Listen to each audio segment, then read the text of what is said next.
मेरा नाम रीत है। यूँ तो मैं 32 साल की होने वाली थी, पर आज भी किसी हूर से कम नहीं लगती थी। खूबसूरत चेहरा, तीखे नैन नक्श, गोल मटोल आंखें, पतले पतले होठ, सुराही सी गर्दन, गठीला बदन और ऊपर से खनकती आवाज मेरे हुस्न में चार चांद लगा देती थी। मैं खुद को सजाने संवारने में कोई कसर नहीं छोड़ती थी।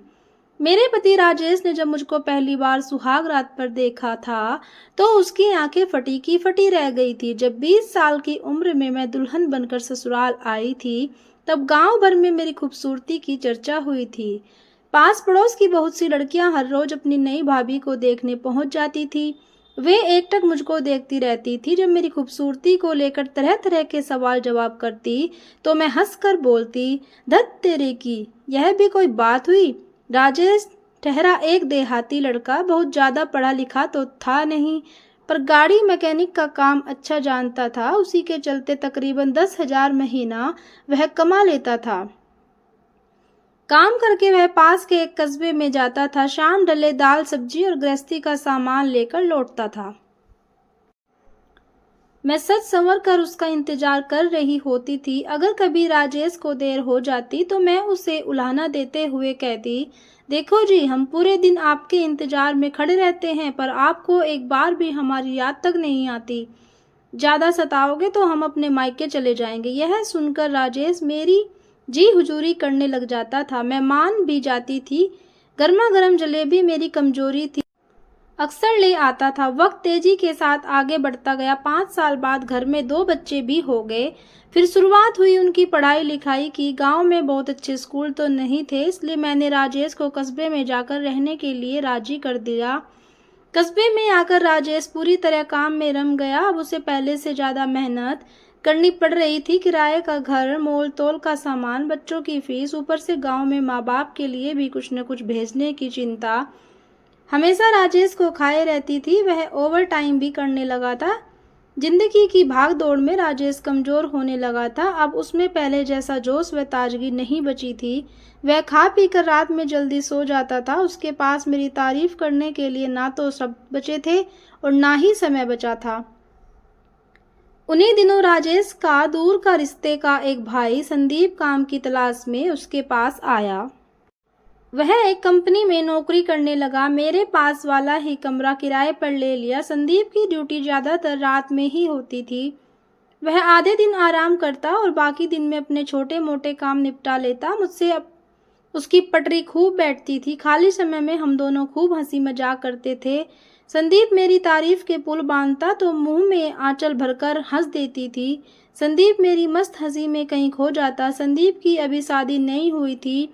वह मेरे चुलबुलेपन, रूप रंग और मदमस्त अदाओं का दीवाना हो चला था। मैं भी उसे छेड़ने का कोई मौका जाने नहीं देती थी। एक दिन मैं संदीप से बोली, गांव कब जाओगे? क्यों, आपके लिए कुछ लाना है? हाँ, लाना तो है, एक देवरानी।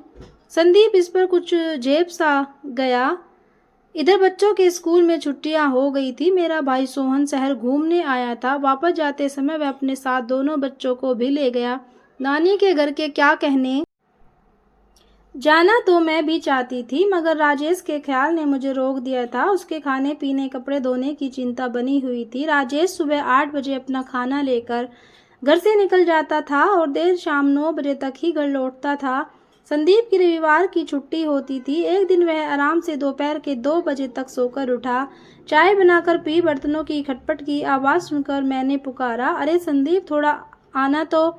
आया भाभी कहकर संदीप दौड़ा दौड़ा मेरे कमरे में आ गया। मैं अधे मुंह बिस्तर पर लेटी हुई थी। क्या हुआ? ज्यादा कुछ नहीं, थोड़ा सिर दर्द है, दुकान से दवा ला दो। संदीप पास ही की कॉस्मेटिक की दुकान से सिरदर्द की गोली ले आया। संदीप ने मुझको गोली थमा दी और पानी का गिलास भी भरकर ले आया। संदीप, तुम कितना ध्यान रखते हो हमारा, मैंने चेहरे पर मुस्कान लाते हुए कहा। भाभी, आप कहो तो थोड़ा सिर भी दबा दूं, संदीप ने अपने पन में कहा। मैंने हाँ में गर्दन हिला दी। संदीप मेरे सिराने एक कुर्सी पर बैठ गया।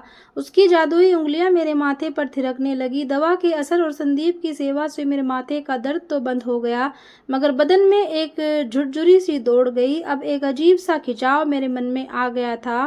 मैं बड़ी मुश्किल से खुद को रोक पा रही थी। मैंने बंद आंखों से ही कहा, ठीक है संदीप, तुम्हारा शुक्रिया।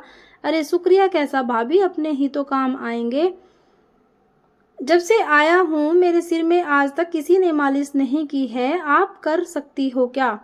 मैं सोच में पड़ गई कि आखिर आज संदीप चाहता क्या है। बड़ी मुश्किल से मैं खुद को रोक पाई थी।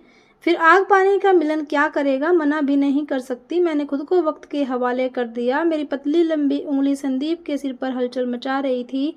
वह धीरे धीरे सुध-बुध खो रहा था। उसने मेरी गोल मटोल हथेली को पकड़कर चूम लिया। मैंने अपना हाथ खींचते हुए कहा, यह क्या संदीप? यह मेरा शुक्रिया है भाभी। मैंने रोमांटिक होते हुए कहा, बस इतना सा शुक्रिया। संदीप ने मुझको अपने सामने की ओर खींच लिया और मुझको अपनी बाहों में भर लिया। फिर मेरे गालों को चूमने लगा। धीरे धीरे हम दोनों एक दूसरे में समा गए। फिर हम दोनों एक दूसरे से अलग हुए और एक दूसरे को देखकर मुस्कुराते हुए बैठ गए। आज मैं बहुत खुश थी। संदीप वापस कमरे में चला गया। ये थी एक चुलबुली भाभी की कहानी।